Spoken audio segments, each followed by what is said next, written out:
Well, Mike approached it with the team yesterday, and you know, he talked about our record. I'm sure he mentioned it, our record with the first ball game after OU, and it's been pretty productive. But you do have to. You're at the point. You're at midseason.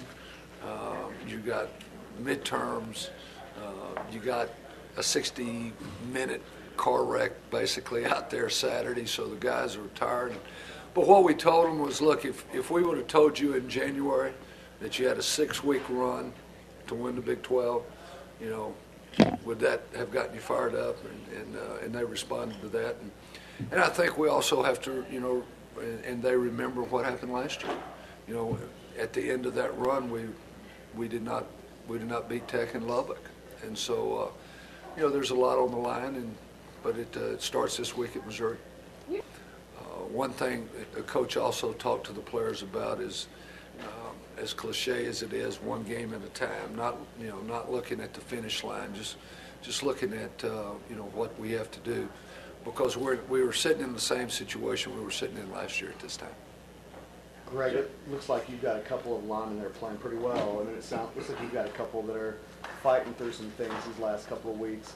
How do you, for the guys that are going up against Gerald McCoy last week, I mean, what do you do?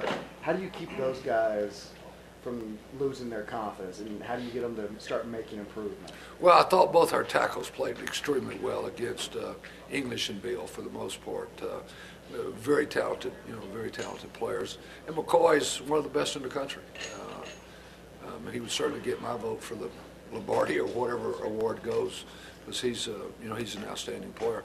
And there were good plays in the ball game, and that's what you got to focus on, is that when you stepped right, and you put your head right, and you trusted your fundamentals, you know, there were some good plays. When you didn't step right, you didn't put your head right, when you didn't trust your fundamentals, is when he gets overpowering, because he's so strong, and along with that strength, he has great quickness. So, and then you go back, just like you do with a quarterback or anybody else, you go back and show good plays where against whoever, where they have stepped right, put the heads right,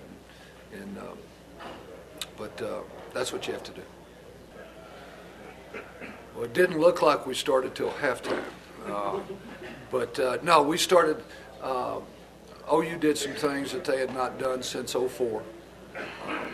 The first time they did it, Coach came out and said, "Coach, that was this blitz, and I haven't seen it since Vince was here," and he was right, and he responded well to it.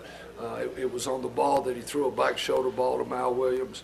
Malcolm caught the ball, but he was out of bounds, and so we had to you know, we had to go in and adjust some things, and when we got with the players at halftime, when we got with the offensive coaches, you know, one thing we wanted to emphasize is that it was a one-possession game. We're in a one-possession game. Obviously, we had not played well, and that and I felt like that I had gotten away from the run game. And you got to be able to stay with the run game against a team like that, even when sometimes it's not being productive, because it settles everything down. The zone read, for example. When a team is blitzing, sometimes gap control is less important than others, and we were able to pop a couple zone reads that kind of slowed things down. So we just went back and said, this is what we're going to do. We're going to hang in with the run game. We're going to play a little empty on third down. We had not played much empty in the first half, and so the kids responded well, and it worked out.